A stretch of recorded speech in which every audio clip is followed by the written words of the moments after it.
सुचरिता जी, शुभेंदु अधिकारी आज के दिन आरोप लगा रहे हैं जब ममता बनर्जी तो एक सख्त कानून लेकर आई।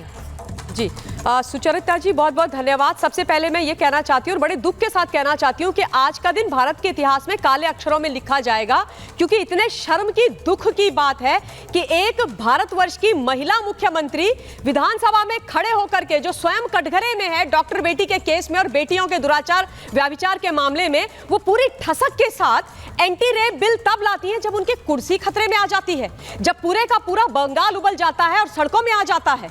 बेटी को न्याय दिलाने के लिए नहीं लेकर के आती है और उसके बाद बंगाल में खड़े होकर के अर्थ के अनर्थ वाला भाषण देती है, पूरे भारत की बात करती है, लेकिन वेस्ट बंगाल की बात नहीं करती है। बड़ी बड़ी बातें यहां पर करी लोगों ने। मैं ये बोल देना चाहती हूं, पिछले 48 घंटे में 7 से ज्यादा रेप हो गए हैं वहां पर वेस्ट बंगाल के अंदर।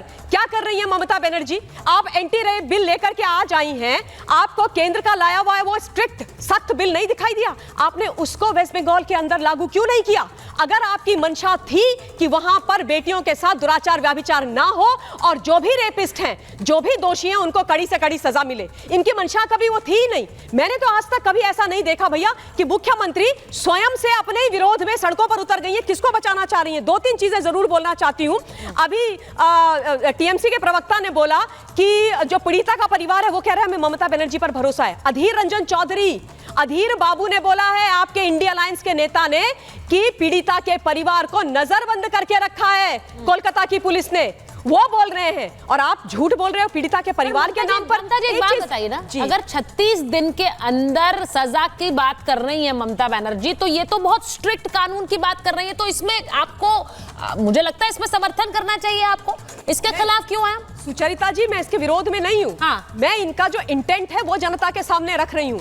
अगर इनको देना था तो सब, अगर इनको डॉक्टर बेटी को और वहां की बेटियों को न्याय देना था तो ये बिल 13 साल पहले ले आती। 13 साल से ये शासन में। Point number 1। पॉइंट नंबर 2 मैं ये कहना चाहती हूं कि जब डॉक्टर बेटी के साथ गलत हुआ था तो उसके बाद डॉक्टर संदीप घोष, जिसको पकड़ लिया है सीबीआई ने, अब एंटी करप्शन उनकी डिपार्टमेंट ने, उसको इन्होंने प्रमोशन क्यों दिया? और तीसरी जरूरी बात, जिस संजय रॉय को यहाँ पर बैठे हुए मेरे ये संजय भाई बोल रहे हैं कि वो आरोपी है, पता नहीं वो आरोपी है भी कि नहीं है, क्योंकि भाई अब जो एक जगह मुकर गया, अब जो खबर आ रही है वो मुकर गया।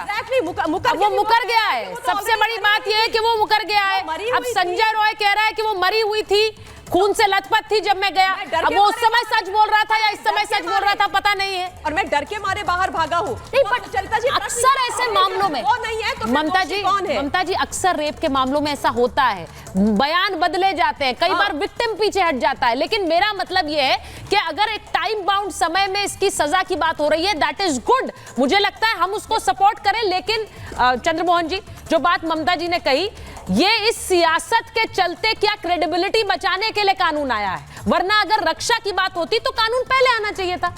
देखिए, मुझे तो पूरे आपकी डिबेट में सुजाता जी एक चीज दिख रही है कि एक हॉकी के मैदान के अंदर एक गेंद है, शायद मैं महिला कह देता हूँ, और 2 पार्टियां, एक भाजपा और एक टीएमसी। महिला कह सकते हैं? मैं सुन लो मेरी बात, एक जनरल 2 पार्टी ठीक नहीं है ना। गेंद को आप महिला कह रहे हैं। मैं कंपैरिजन नहीं कर रहा ना, मैं बताना चाह रहा हूँ। गेंद को मैं महिला कह देता हूं। आप उधर मेरी बात को बोलिए, मुझे अच्छा नहीं लगा कंपैरिजन। हाँ, बोलिए। नहीं कह रहा, लेकिन दोनों पार्टियां हॉकी से उस पर खेल के गोल मारना चाहती है, लेकिन कायदे कानून के लिए कोई भी पार्टी स्टिक नहीं है। ठीक है।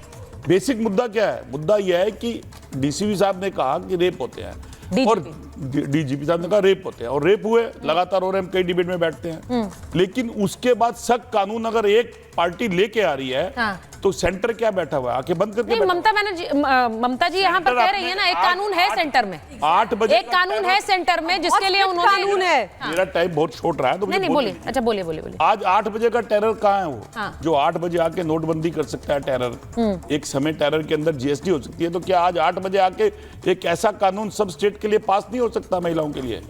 और वो ऐसा कानून पास हो जिसको सबको इंप्लीमेंट करना पड़े।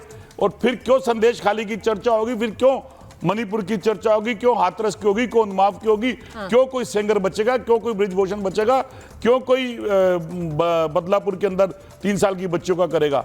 लेकिन अगर हम डिबेट करके ये तेरी सरकार या मेरी सरकार की तरह खेलते रहेंगे तो हर बार बैठे हैं, बार-बार बैठे हैं। नहीं, बट वो लेकिन कुछ विषय पॉलिटिकल नहीं होते हैं। चंद्रमोहन जी, वो आपके नेता भी कहते हैं, उन्होंने अधीर रंजन चौधरी को कोट किया। कह रहा हूं ना कि ये विषय पॉलिटिकल नहीं है। मैं कांग्रेस पार्टी का नेता प्रवक्ता हूं, नहीं है पॉलिटिकल विषय। इसके लिए मैं आपसे सहमत हूं इस बात के साथ एक ऐसा कानून लाना पड़ेगा, भले उस कानून से कोई बेगुनाह की जान जाती है जाए, एक सेंटर में कानून है। डरे नहीं, मैं इस बात से चंद्रमोहन जी से सहमत हूं कि इसमें कोई मेरा कानून तेरा कानून, या फिर इसमें ये एक ऐसा मामला है जिसमें आपको राजनीति से ऊपर उठकर देखना होगा। लेकिन हम देख पाते हैं क्या प्रियंका जी? वो कह रहे हैं कि आप ये कानून पहले क्यों नहीं ले आए?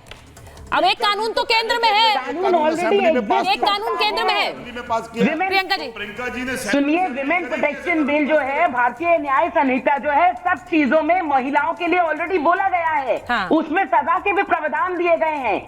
लेकिन जब हर राज्य को बोला जाता है कि आप फास्ट ट्रैक कोर्ट इंप्लीमेंट करिए, तो पश्चिम बंगाल फेल क्यों हुआ? मुद्दा ये है कि पश्चिम बंगाल में फास्ट ट्रैक कोर्ट का इम्प्लीमेंटेशन क्यों नहीं हुआ?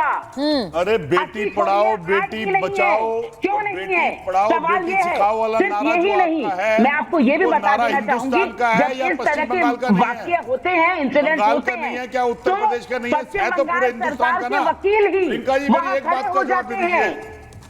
उस विक्टिम के अगेंस्ट में। और ऐसा हुआ है, कई बार मैंने देखा है हाँ। कि वो सब एकजुट होकर के खड़े हो जाते हैं और विक्टिम्स का विरोध करते हैं। तब ये सरकार कहां जाती है? तब ये सरकार कड़े कायदे और नियमों की बात क्यों नहीं करती? तब ये क्यों नहीं अपने वकीलों को कहती कि आप प्रोसिक्यूशन का काम है कि आप सजा दिलवाइए, जो सबूत है अरे 10 साल गुजर गए, आपको ये बात देखिए, एक तस्वीर कांग्रेस के लिए, देखिए, मैं आपको बताती हूँ, 30वीं बार यहाँ की पर जो टर्नओवर के अंदर भी लोअर आपके कोर्ट पास है, कुछ हुआ वहाँ नहीं पर है। इस तरह और की देश में प्रैक्टिस चलती बलात्कार है और महिलाओं कि के लिए अगर कोई विक्टिम आ जाए तो उसे कभी या भी देखिए, जो है मैं तो निर्भया के समय से, मैं निर्भया के समय से ये देख रही हूँ। सुनिए, वो पैसे कमाने में लग जाते हैं। आज 15 साल पे आप आने के समस्या ये है कि आज भी एक तस्वीर जो आप इस वक्त देख रहे हैं, इसको जरा फुल फ्रेम दिखाइए एक बार। ये जो तस्वीर अभी देख रहे हैं, मैं चाह रही हूं मेरे सारे मेहमान इस तस्वीर को देखें। आज सड़कों पर एक बार फिर डॉक्टर उतरे थे। अब उसके लिए व्यवस्था बनाई थी ममता बनर्जी ने, वहां पर डॉक्टर आज फिर सड़क पर उतरे। अब थोड़ी देर पहले संजय जी कह रहे थे कि डॉक्टर मांग नहीं कर रहे हैं इस्तीफे की, डॉक्टर तो सराह रहे हैं पुलिस कमिश्नर का काम। ये मुझे दो अलग अलग बयान समझ नहीं आ रहे। अब संजय जी के पास वापस एक बार जा रही हूँ। संजय जी जरा बताइए, ये कौन लोग हैं फिर जो सड़कों पर उतरे हैं? डॉक्टर नहीं है? संजय सरकार जी को लीजिए स्क्रीन पे।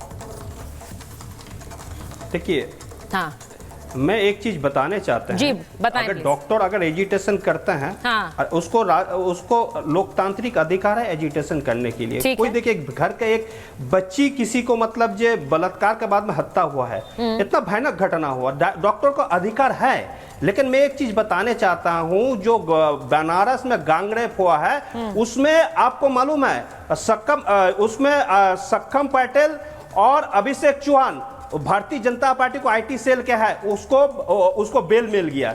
उसको सरकार, उत्तर प्रदेश सरकार बेल दे दिया। बोले बंगाल में रेप हुआ है। हकीकत में ममता काली जी सही बोला, रेप किसने किया? भारतीय जनता पार्टी का नेता स्पंदन सरकार एक महिला को रात में बुलाया है, रात भर उसको बलात्कार किया है। उसको कौन किया? स्पंदन सरकार किया, सोदपुर का नाटक। आपको बीच में मत नहीं बोला मैंने, आपको बीच में हमने नहीं बोला है। नंदीग्राम में नहीं, एक मिनट संजय जी, आपके सवाल का मैं सीधा जवाब चाहती हूँ।